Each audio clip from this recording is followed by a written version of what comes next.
And she tells me the name and I'm like, oh, I couldn't hide it. I couldn't hide it. It was so bad.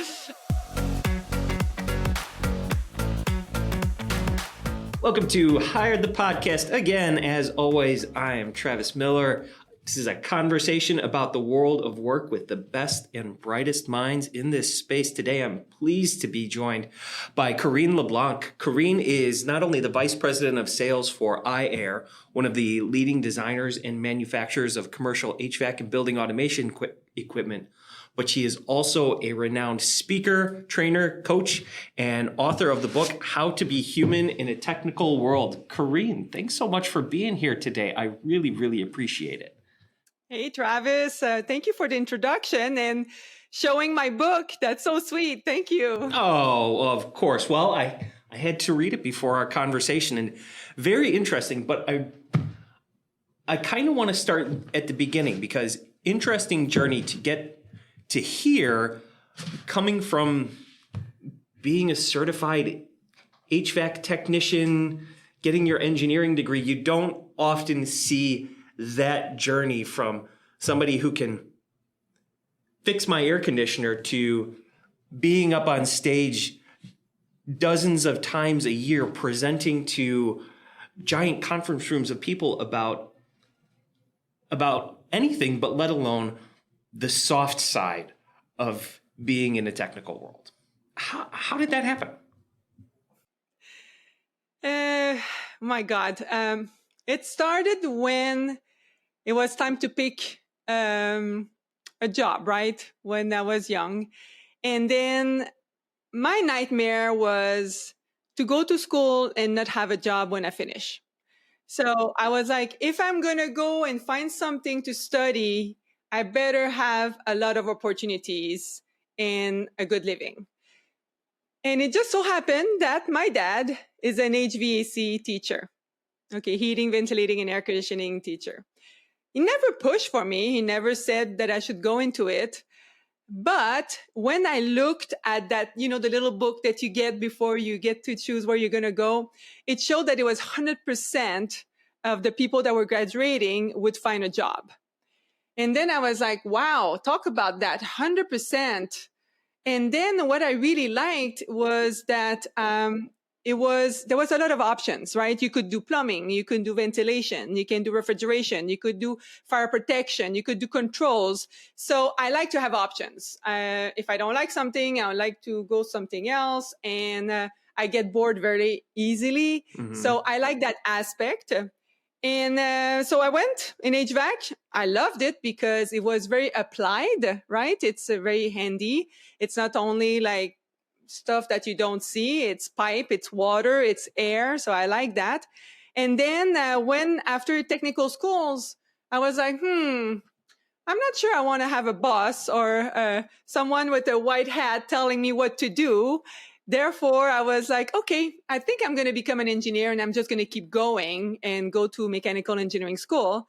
And I was the only one from my cohort to actually go to engineering. The 249 other people stayed there. And I was like, no, I'm going for another 4 years of school. And I became an engineer after 4 years. Were you a technical kid, like in high school and grade school, doing all the fiddling around with all this mechanical stuff? Or were you just a pragmatist and said, if I go get this certification, I can get a job? No, I'm not at all mechanical. The only thing I did was to play with Lego, and that's pretty much it, right? So I don't even know why I went to engineering, to tell you the truth, because that's not necessarily my strength. And I realized that very quick after my first internship and after my first semester, because it was very difficult for me. Obviously, my strengths are more like on the communication, marketing, connection, relationship. And this was all about details and calculations. But after my first internship, I was like, oof, I don't think I should stay in engineering. I don't think it's the right place. But my parents always told me that I needed to finish everything I start. You probably read that in the book. So at my second internship, I got very, very lucky because that second internship was in sales. And this is when I realized I'm like, oh, I can become a sales engineer. This is awesome. And then it just gave me the push and the motivation to finish, even if it was extra hard for me since I was going into my weaknesses instead of my strengths. So Well, it's so funny you bring that up because I was listening to you on the Edifice Complex podcast, and you were talking yes, with about the Adam. process of getting this internship. And I thought that was so interesting. You're a self-described extrovert. Working with people is your strength, but you had this technical upbringing, this technical knowledge, this technical degree. And I thought your experience interviewing for that second internship was so fascinating, and good job by the person conducting that interview on how they conducted that interview. Yeah, I was the last one of 15 interviews. It was during an exam, so I had to leave the exam, come to the interview. So that was definitely not ideal. And Danielle, who I still talk, I'm still in contact, um, he finished all the interview and told me exactly during the interview, "Oh, you're a salesperson." And I'm like, "What? I'm a salesperson?" He's like, "Yeah, you're a salesperson." And I'm like, "Okay." But he totally saw it in me. And just like you said, thank God for him, right? For telling me and for also giving me the reassurance, right? Because he gave me his business card and he says, "Listen, you even don't have to wait for the results. You're hired and you're starting this date. This is my card. I'm going to tell the school now what's going on." But this is a huge impact in my life, right? Mm-hmm. And then it set the tone. So yes, absolutely, Danielle is fantastic. He could read me very well. And what a crossroads! And good job by Danielle knowing that for a role like this, anybody that he's interviewing, you said you were one of 15 people interviewing. Everybody that he's interviewing at least has the technical base, the bare minimum education and know-how in order to be competent at the job. So who cares about interviewing for all of that? If somebody is the absolute most technically knowledgeable person and somebody is the least technologically knowledgeable person of these 15, does it really make a difference how much technical knowledge they have for a position like this? Or is it everything that I can't see on their resume, everything I can't glean from their background? And so what was the interview process like that he dug into who you were and set you apart from everybody else that was interviewing for that position? Well, that's a long time ago, right? I think it's 1997. So what I remember, small little room, he was across the table, and he basically, we spoke more like on a personal level. And I think just by my energy, right? I came in very confident. "Hi, my name is Karine, blah, blah, blah." And I talk so much, right? And these are all skills that are needed in sales, and not only in sales, but especially in sales, because communication is a big deal. And yeah, I felt like we were best friends. It was so funny. It was more like, because like you said, he never asked me any question about air conditioning or engineering, right? He knew that he could teach me all that. But the tough part is the soft one, right? The soft skills, because that's hard to change, right? Mm-hmm. If you come and you have a big ego, you know it all, or you snap very fast. So these are hard to teach. Mm-hmm. But once you have the foundation, and obviously, I had it at that time, which I even didn't know. So yeah, that's pretty much what happened during the interview. And it's funny because there was one bit that was kind of important, and he kind of said, "It's fine, we'll deal with it." He's going over my resume, and then he looks and he's like, "Oh, you're from Quebec City." I'm like, "Yeah, why?" "Well, you don't speak English, huh?" I'm like, "Well, A little bit, right? But he knew right away that I didn't speak English. I knew like the basic words like, hi, how are you? And he's like, oh, that's fine, right? We'll deal with it. So again, another thing that I think was very genius from him, because some people would have said, no, we need somebody bilingual, because I had to deal with factory in the United States and I had to talk to them. Well, I manage, and I use a lot of emails and the Google Translate, right? So I thought that was pretty cool from him as well to do this and give me my biggest opportunity. Well, it's a skill you can teach. And how long did it take you to learn English enough to be competent at it? Well, I didn't really learn it at that job because I didn't use it enough, right? So just when I talk to the factory, I use like the air conditioning words, right? Mm-hmm. Tonnage, numbers, curbs, stuff like that. But it's when I moved on my third internship, because my second internship was with them. But then my third internship, I'm like, okay, I know I like sales engineering. Now what's missing is English. So I found another internship, but in California. And then I was like, okay, I had no choice, right? I have to go for it. Mm-hmm. And then they hired me knowing that I didn't speak English, but the mentor or the guy who hired me knew it because he's also French and learned it in California. So he knew that I could if he did.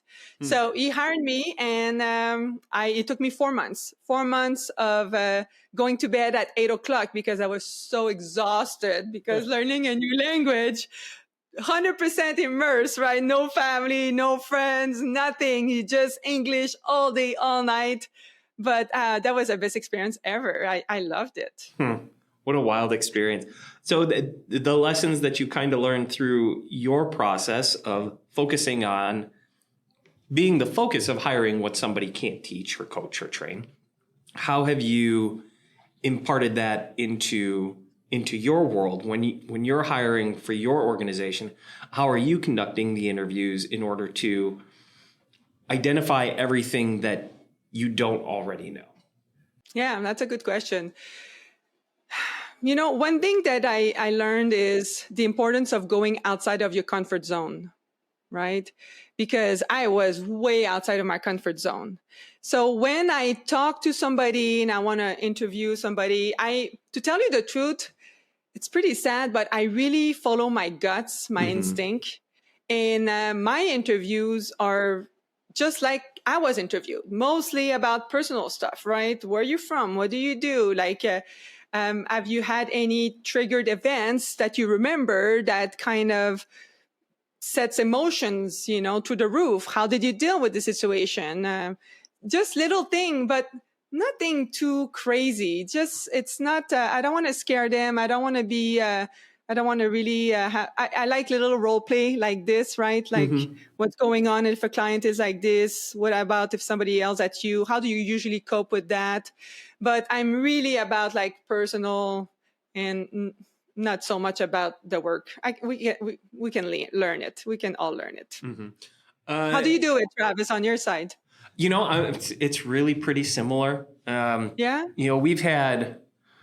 I've read so many articles and so many white papers and books about the best hiring methods are behavioral-based interviews with very rigid and structured questions, scorecards, comparing, contrasting, measuring historical data on the success of people in the past. And I can't do it. It's too much work. And I think even with all of that in place, you and the person that you're interviewing, you're really making a bet. You're making a bet that this organization at this time is the right bet for this person, for their skill set, for their talent, for their ambition, for what they hope their career to be, what our vision is for the organization, and how they can contribute to our goals and we can contribute to their goals. That it's too hard.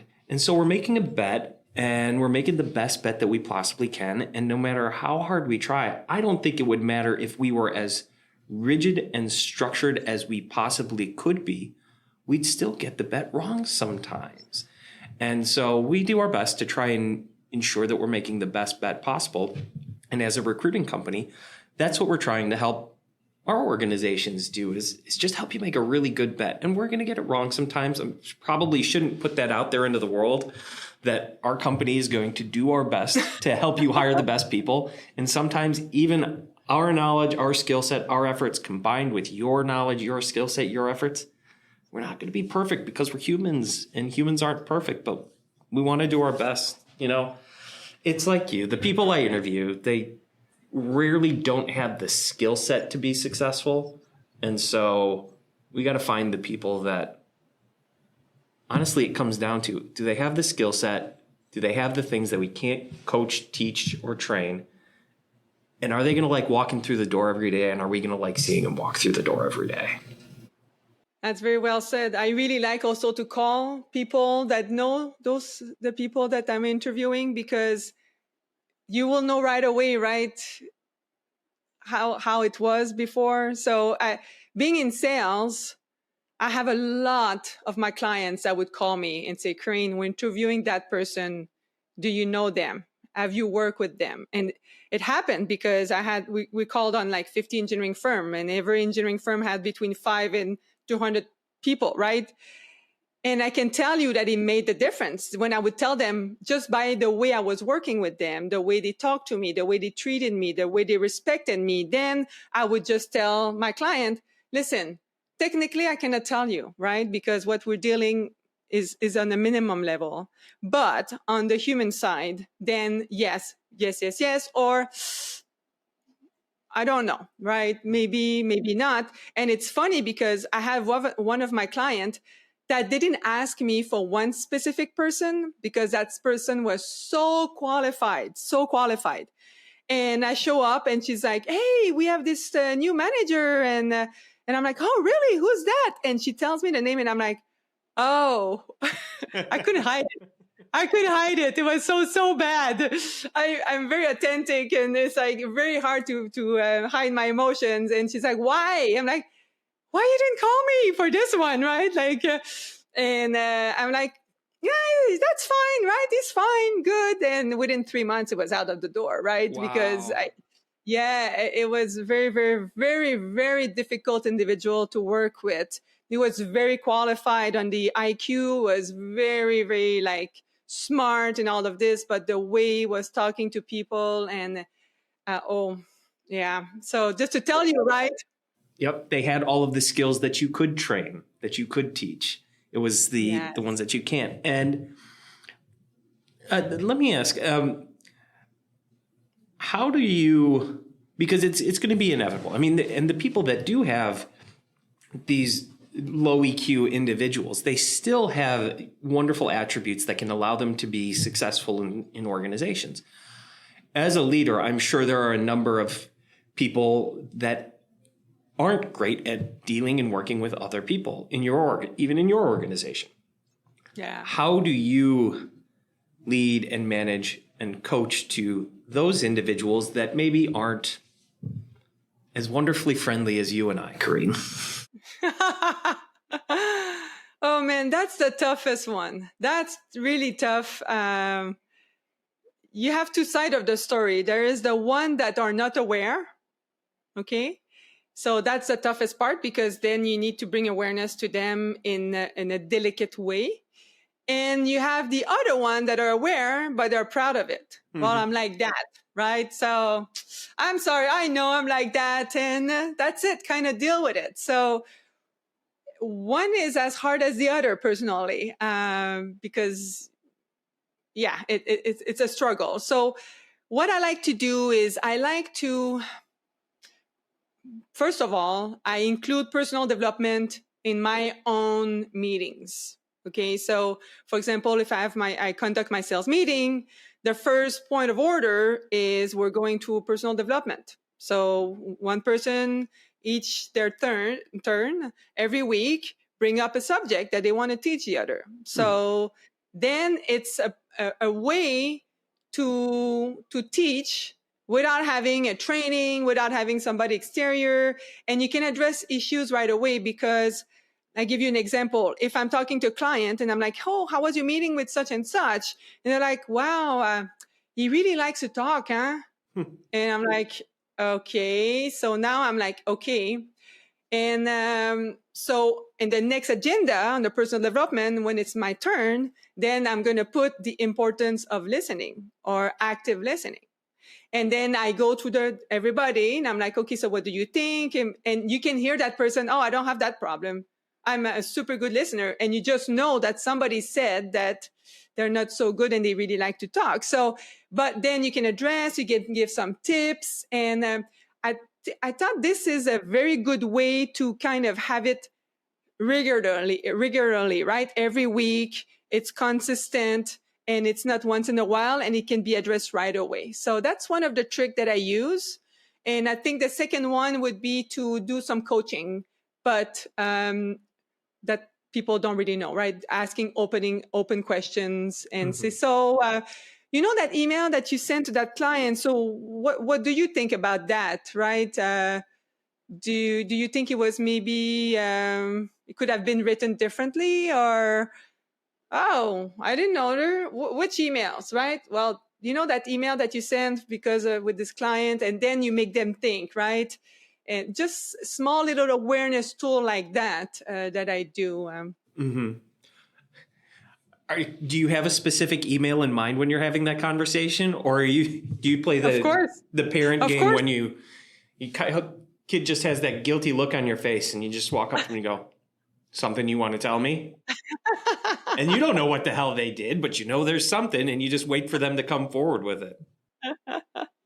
No, I know exactly which email because I'm copied on it, and I was like, "Woo, that was a tough email." And and some people, you know, don't care when you do a personality assessment in your team, and now you know which one is like high D, for example, on the disc. You know, they're very dominant. They're more driven.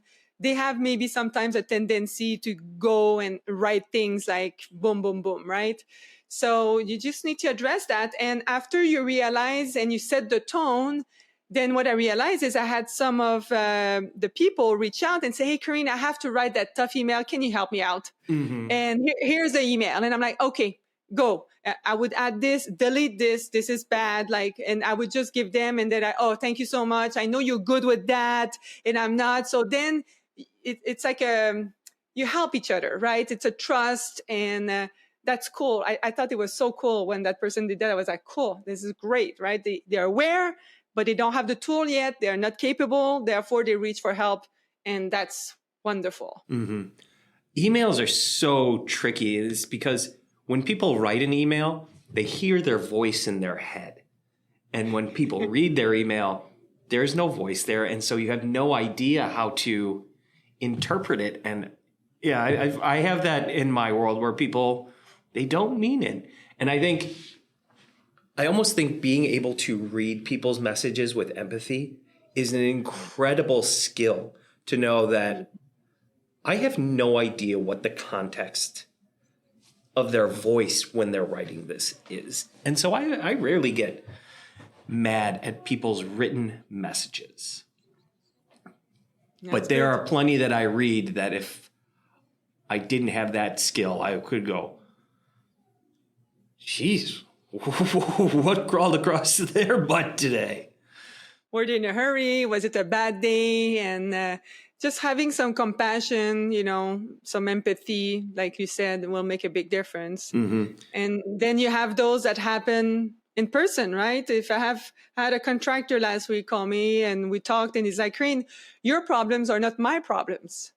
And then I was like, ooh, I'm triggered. I'm really triggered. So what do I do? Right. And then I was like, oh, I could answer, right? I could be to his level and meet him where he's looking for me. And I was like, no, I'm better than that. And just found a way to kind of, hey, I'm just trying to find a solution here. You know, I'm trying to help out, find a solution, you know, to go somewhere. But it would have been so easy to snap and get back, right? And that's a tough part. It's so difficult to have high emotional intelligence, right? And to be human and to be able to respond. The easy part is to be mad and respond and yell and then be aggressive. So it takes a lot of strength and courage and vulnerability. Well, it's the title of your book, How to Be Human in a Technical World. And in a technical world, so many of us were trained on the binary. It's this or it's that. There is a right answer, there is a wrong answer. There is this way to do something, and there is this wrong way to do something. And those are the only options. And there isn't a whole lot of living in that gray, mushy human world where it's processed. There are degrees to everything. And I'd imagine in your world and in your industry, you work with a lot of these technical people who see things that way. And how do you, as an empathetic individual and you said to yourself, you're a sales, marketing, extrovert people person, how do you work with those individuals that are on a very different side of the spectrum than yourself? Well, the first thing that I do is I understand them, because I have a dad, right? I have a dad who learned and maybe learned in a different world, right? A different era, when maybe his dad was not so kind with him, when showing emotions was not a good deal, right? That was not a good thing. You don't do this. You don't cry. Even in my family, right? We were raised that you have to be strong. You don't show emotions and you just keep going, because showing emotions equals weakness. And we're not weak. We are strong. So if I understand that my clients are like this, or that the construction business is like that, or the engineering business is like that, then it's not a reason to accept it, but at least I know where they're coming from. So I can be more patient, right? And I can also answer, right? Because I don't let just to go over me, right? If somebody says something, I usually answer, because if I don't answer, that means they can do it again. Okay, so I try to be there. And I like that if I show my emotions, let's say that those people that don't believe in it and they think it's weak, if I show my emotions, I feel like it gives them almost like permission to also show their emotions, right? They may think for a while that, oh, it's Karine, she's a girl, blah, blah, blah. But the more I do it, the more contagious it becomes. And the more safe they will become. And they may not do it in group, but they will do it on one-on-one. So this is what I realized. You have a huge portion of your book is dedicated to what you call the 6 magic human skills. Yeah. And I'd imagine everyone you work with on those 6 human skills is on a different level with each one of them. And for people listening, I'll go ahead and say that the 6 magic human skills, according to you, are self-love, self-control, self-discipline, recognition, connection, and empathy. And everybody is skilled at some level. I don't know if anybody's ever 100, and I don't know if anybody's ever 0, but I'd imagine there are plenty of 1s and 2s and plenty of 98, 99s in some of them. But how do you identify where people's strengths are, where their areas for growth are, and how do you work with them to develop them, if they even want to be developed in those areas? You mean like with an employee or a customer, or what do you mean? Or I think I'd imagine that this is something that you've thought about so much and you've worked on so much that it's probably almost impossible for you to distance this from your personal life, from dealing with your friends and family.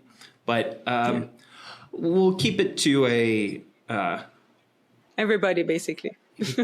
basically. But right now, let's focus on the employee, or working with people who are leading and managing you. There's 2 points. Okay, there's 2 ways. The 6 skills, 3 of them are for self-awareness. 3 of them are for social awareness. So I really believe you need to do the work first internally in order to do anything, right? So I cannot talk about it. I cannot be aware if I don't do the work. And the first work is, what are your values, right? What is your why? What is your personality? What are your blind spots? All this work needs to happen before anything. And this is why usually when I do workshop, I start with that. And my team, the team is like, why are we going to this? I thought you're supposed to help us on emotional intelligence or sales. And I'm like, no. Just stay with me. Stay with me. Trust me. This will have a meaning. So I think that's the first thing. And then after you know yourself, after you're aware of it, now, how do you manage, right? How do you manage those emotions? Because I don't know about you, Travis, but I don't like to be controlled. So to have emotions control me, big no, right? I don't like this. So that's the first thing. First of all, understand, be aware. Once you're aware, okay, how can I respond now? Okay, what are the things I can do? And you realize that, when you were talking about rating, like 2%, 80%, right? It changes. It says there is like a study that shows that if you don't sleep well, lack of sleep, you're 60% more reactive. Well, hello, right? I can have good emotional intelligence, but then I sleep 3 hours and I'm going to the airport and I'm rushing and I'm almost missing my flight. Then you ask me to be calm and collected and be nice to everybody. Hello, it's hard, right? Really, really hard. But you have the ability. You talked about the time the app wasn't working to get Starbucks and you're running like crazy and you're running late. But you had developed the skills to remain calm and deal with the barista on a personal level. And it turned around. It turned into a great morning. And you got it for free, right? Yes. That's like my signature story. I really love this story. It's such a random story that has nothing to do with air conditioning, right? And it was 4 skills in this that I got to practice. And just like you said, the more you do it, the better you become. And every night I have my little habit app that I use. And one of the little check mark is to review the day. Just have a little daily reflection and see, how was I today, right? I like to play pickleball. This is very tough for me, pickleball. Sometimes my emotional intelligence is like, oh, I want to be mad at you. And so just a simple thing, right? Because personal is always with professional, right? They're merging together. You cannot just deal, well, this is professional, this is personal. So this is just an example of how also there you need to find out when you're triggered, and then are you tired, and is this important for you, and how do you react? So just that little daily reflection about how was I today, right? Is there anything that happened? Is there any incident that triggered me? How did I respond? And sometimes I'm like, wow, I was very tired today. I could feel that I was getting so mad. I didn't get mad outside, but inside I was like, oh my God, right? And then I was like, maybe I get some more sleep, right? Or was it because I had a tough weekend? Or, did I had like too many glasses of wine? Or anything that can happen? But at least it keeps me on track, right? Every day to kind of what's going on. Well, it's such an interesting concept that you brought up. And I never really thought of it that way. Nobody likes to be controlled. Nobody likes to be controlled. But I never really thought of it that way, that I am not my emotions, and to let my emotions control my actions is a form of being controlled. And the unique way to think about it, despite I have conversations with my kid like that all the time. She is an emotional individual. And good.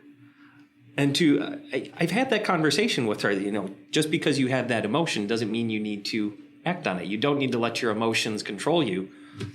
Yet I never think of it that way for myself. And Huh? how do you, is that something that you focus on with your team? On, you had talked about your, the personal training that you go through on a regular basis. How much of your teaching, coaching, mentorship, leadership is focused around so much of this stuff that we talk about that you can't really train? We talk about the EQ being something that you can't train, but I'm curious how much time you spend training on it. And is it something that is coachable? Can people change in that manner? Yeah, that's the beauty of it, right? Because EQ is flexible versus the IQ. So yes, this is what really make a difference, is because you can improve, you can change. And the thing is, you need to be patient. It takes a long time, right? When you drive and you have the low gas, light coming up, or you have the low pressure tire, that's a signal that tells you, okay, I need to put some air, I need to put some gas. But for your body, when you have those signals, it's not always obvious. It's not like your car. But emotions are signals. And the more you listen to them and you react or you control, depending on what you do, the better you become. Mm-hmm. So for my team, I don't really say, well, today I'm going to teach this, right? Or I'm going to train on that. It's kind of happen like with all the conversation, right? Even with clients, right? With my clients, sometimes they call, we don't talk HVAC at all. They're like, Karine, how do I retain my talent? How do I get my people? And I'm like, well, if I was in your shoes, right? Or have you thought about this, right? So it's all about communication, relationship, the collaboration. So it's not anything, it's not like a training specifically, Travis. It's really like here and there, little adjustments. And also the social awareness, right? Social awareness is really big. You need to see pay attention to your team. I had an engineer after one presentation that I did is like, Karine, I know myself. I'm very self-aware, but he says, I don't really care about others, right? It was a true engineer, introvert, right? And I'm like, well, I understand where you're coming from, but you work in a team, right? And you have friends and you have family. So it's not always about you. It's very important to be aware of how other people are doing. And it's very hard to have, for example, compassion if you don't have self-compassion. It's very hard to have compassion for others. So, for example, if I'm hard on myself, right, then I'm gonna be one to be hard on others. But if I have self-compassion, okay, I can do the best of what I can do the best that I can at this moment. Then when somebody does something, I can have some self-compassion because I have it with me. So this is where I come back and say, hey, it all starts with you. And then it's easier. You can go with the social awareness, right? How are everybody doing? Connecting, recognizing, having empathy. So how do you continue to work with an individual like that engineer? Or if they were on your team, what would you have a strategy for how to help them improve? And that's assuming they even want to improve in that area. I commend them for at least having this self-awareness to know it and to admit it. Yeah. But what do you do from there? How do you help that person, assuming they want the help? Well, I asked them, do you think by caring or finding out a little bit about your team or the members of your team, do you think that the relationship will be better? Do you think that you would collaborate better? Because obviously, if he doesn't care about his team, obviously, I'm not 100% sure, but I'm almost positive that the flow is not going very well, right? And they must think, well, that's this guy, and he's kind of like this singled out, right? So you try to bring awareness of what the social awareness can do into his work, into his life. I had a coaching client that was like that. He didn't really care. And after doing the personality assessment, I was like, listen, I can tell you that I'm the opposite of you. Okay. So I like to share about my weekend, about what I've done. That's my personality. I know you don't. Okay. Because you're more like into yourself. But he was having a hard time and some crash between department, right?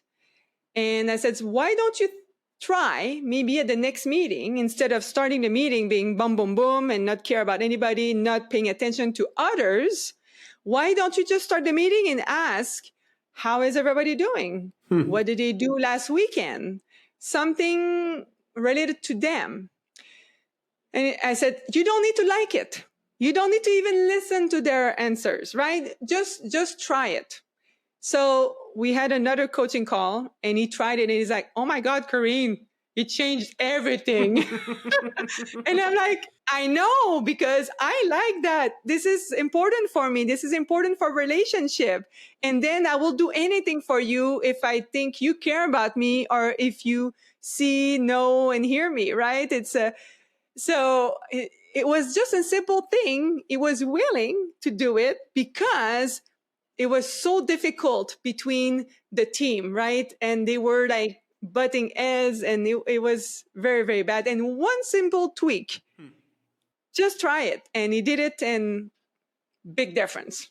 Do you ever run into the problem on the other side where I think of salespeople in the past that I've known where they will spend the entire conversation talking about the person's weekend or their kids or football or baseball or something, and they'll never sell a freaking product. They'll never, ever say, this is the value my company brings. Do you need this value? They'll just become great friends with someone, but they'll never be a salesperson. Do you ever run into that? And how do you advise or coach those people? Oof. Oh, that's a big one, because I know so many sales calls that I did in the past and never talk about business once, right? Because they were my friends. I think that if they have become your friend, then you can be authentic and you can ask them, right? Mm-hmm. And this is what I've done. I know that we had some customer appreciation event, right? And I had a friend is like, hey, Karine, I noticed I'm not invited. And I said, I love you, right? We're friends, but this is called customer appreciation event. You didn't buy anything from me. Therefore, I cannot do it. There is so many other people, right? And it was like, oh, okay, yeah, yes, we're friends. Yes, we have a relationship, right? I don't know if we were that much of friends, right? But we had a very good relationship. Mm-hmm. And I just told him, and I says, I'm sorry, right? But guess what? After that, I got way more sales because of that. And that appreciation event was not only for fun, it was also training in there, and there was also product development in there. So, but that's just a quick example of how you can bring it up. But I hear you. It's not always easy, mm-hmm. but I believe in relationship first, and then they will give you the sale when they need it, if they trust you, right? Well, there it is, relationships first, and you have to have the emotional intelligence to be able to build those relationships and have people that want to build relationships with you. Karine, this has been a fantastic conversation. I really appreciate it. What are some things that people should be reaching out to you about? What are the things that people could benefit most from talking to you regarding? They can read my book, right? I do workshop, I do coaching, I do speaking. Thank you. You're so sweet. So much work in that book. Yeah. So all of this, it's on my website, right? KarineLeblanc.com. And I do that. I love it. It's my passion. And I always say, Travis, it doesn't matter how smart you are, how technical you are, if nobody wants to work with you. So that's my line. It's very important. Beautifully put, Karine. Thank you so much. I really appreciate it. This has been Hired the Podcast. Thank you, as always, to Noah Cuff, our producer. Thanks again, and we'll talk to you soon. Thank you so much.